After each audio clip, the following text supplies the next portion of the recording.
Good afternoon, everyone. Today, I want to talk about a paradox of our time, the relationship between technology and loneliness. We live in an age where technology connects us more than ever before.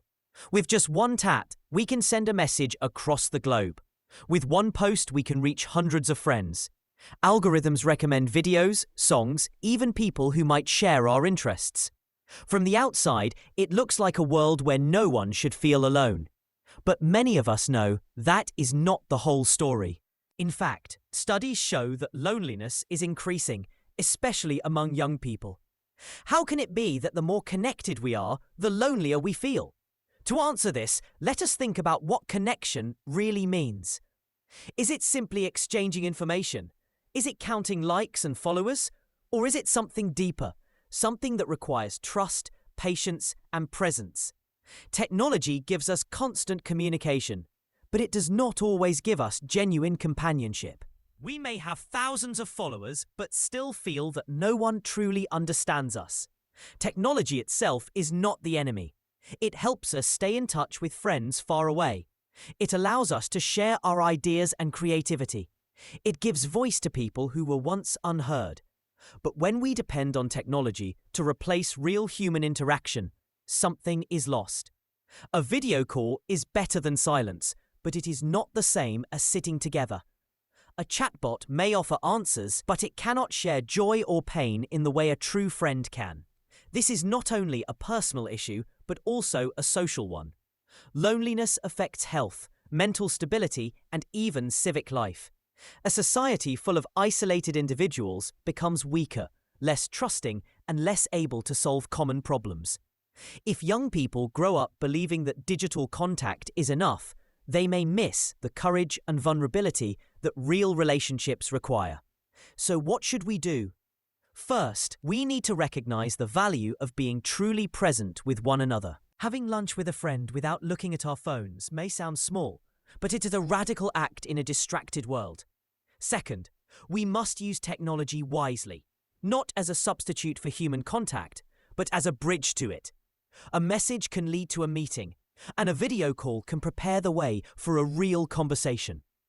Finally, we must accept that loneliness will never disappear completely. It is part of the human condition.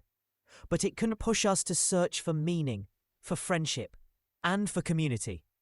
In the end, technology is a tool. It can help us connect, or it can make us feel more isolated. The choice depends on how we use it. If we remember that real friendship cannot be downloaded, then perhaps we can design lives where technology supports our humanity rather than replaces it. Thank you. All right, listeners. Today we are dropping a track that runs beneath every beat of modern life: technology and loneliness. You know the promise TP, always connected, never alone. Smartphones in our pockets, messages that fly faster than sound, social feeds that scroll endlessly. On paper, this is the ultimate connection remix. But if you listen closely, there's a counterbeat, an undertone of isolation, a baseline of solitude. The paradox of our time is that the more we connect, the lonelier many people feel. Let's start with the surface rhythm. Every ping, every notification is like a snare hit reminding us someone is out there. Video calls let families bridge continents. Games let friends team up, even as they never met face-to-face. AI chatbots can respond instantly, filling gaps when no one else is around. Technology is a master of immediacy. It gives us presence on demand, the illusion that silence has been erased. But flip the track, and the noise comes in. Scroll long enough, and connection turns into comparison. Likes and follows promise validation, but often amplify insecurity. We see highlights of others' lives and feel the absence in our own. Hours spent online can leave us more drained than fulfilled. Even when surrounded by digital voices, some confess to feeling invisible. The club is crowded, but the dance floor feels empty. Here's the breakdown. Technology changes not only how much we connect, but how deeply. Messages replace conversations. Emojis replace expressions. Quick comments replace thoughtful dialogue. It's fast, efficient, and shallow. We end up with more contacts but fewer confidants, more followers, fewer friends, and when the music fades, the silence feels louder than ever. Now let's talk about the drop. Technology is not the villain. The beat is not the problem. The problem is how we ride it. If we treat technology as a substitute for human presence, we set ourselves up for distortion. No device can replace the warmth of a shared meal, the trust of eye contact, the comfort of silence between people who truly know each other. These things require time, patience, vulnerability, the slower rhythms of life that can't be compressed into a text or post. At the same time, technology offers tools we can remix differently. Instead of endless scrolling, we can use platforms to create spaces of genuine dialogue. Instead of chasing likes, we can share stories that matter. Instead of letting AI mimic intimacy, we can let it handle routine so we have more time for real connection. The beat can serve us, but only if we choose the right tempo. There's also a cultural shift at play. We live in a society that prizes efficiency and productivity. Technology amplifies that, making even relationships feel optimized. But intimacy is not efficient. Friendship is not a shortcut. Love is not scalable. These are analog experiences in a digital age. And perhaps that's the point.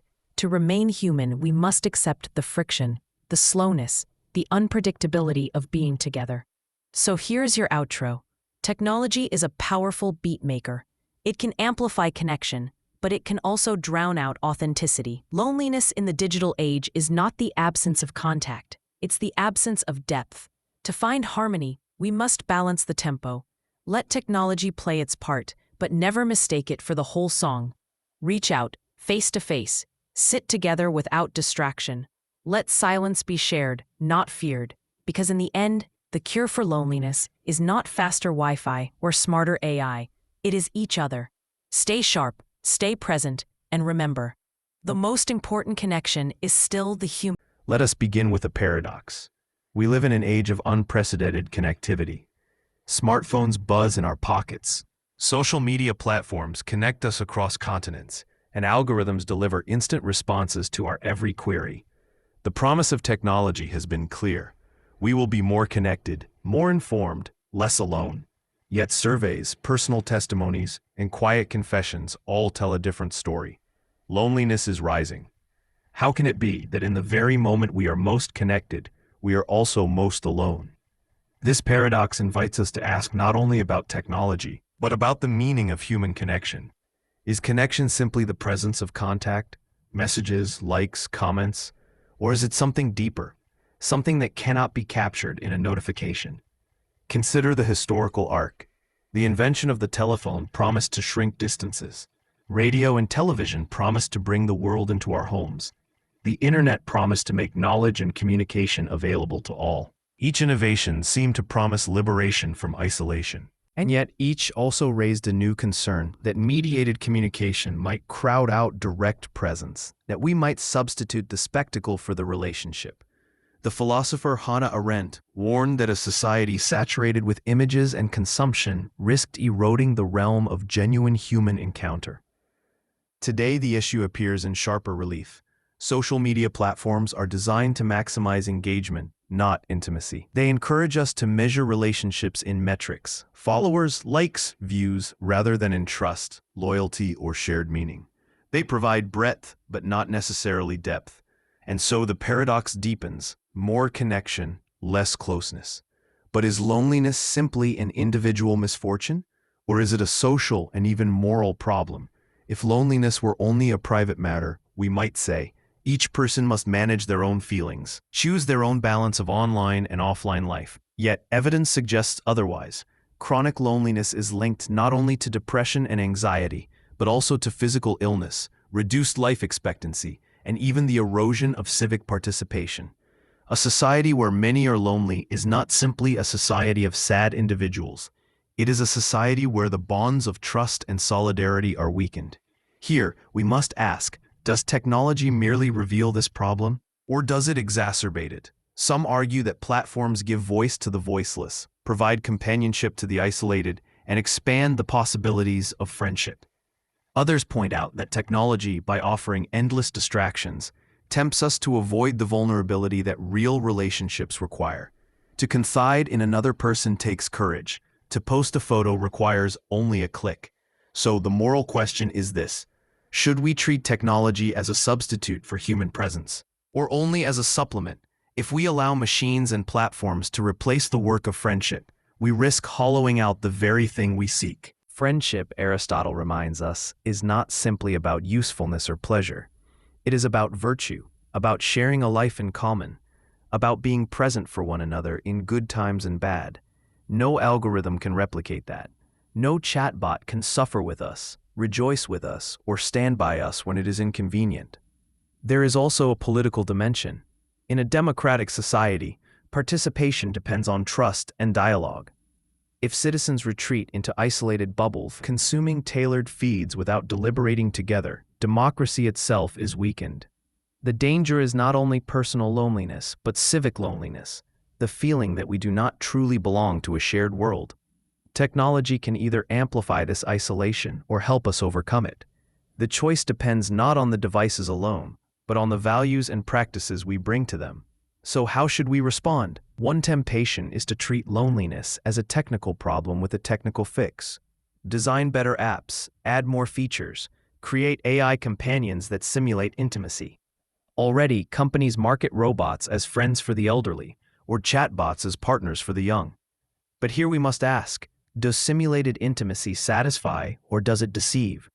If a robot tells us it cares, knowing that this is only code, are we comforted or are we diminished? Another response is to see loneliness as a human condition that no technology can eliminate. The philosopher Blaise Pascal wrote that all of humanity's problems stem from man's inability to sit quietly in a room alone. Loneliness, in this view, is not only a defect, but also a mirror of our longing for meaning. The challenge then is not to abolish loneliness, but to interpret it, to use it as a call to deeper connection. This brings us back to technology. If we approach it with humility, we might use it not to replace presence, but to make presence possible. A message that arranges a meeting, a video call that sustains a relationship across oceans. These are uses that enhance connection rather than simulate it. The moral challenge is not to reject technology, but to resist the temptation to let it do the work of intimacy for us. So let us end with a question. When we pick up our phones, when we scroll our feeds, when we converse with machines, what are we seeking? If it is distraction, we will find it. If it is validation, we may receive it but remain unsatisfied. If it is friendship, we must remember that true friendship cannot be downloaded or coded. It requires patience, presence, and courage, the very things that no device can automate. Technology has given us remarkable powers, but whether it will leave us more connected or more lonely depends on whether we use it as a substitute or as a supplement. The answer is not in the design of the machine, but in the design of our lives. And that is a matter of ethics, of justice, and of what it means to be human.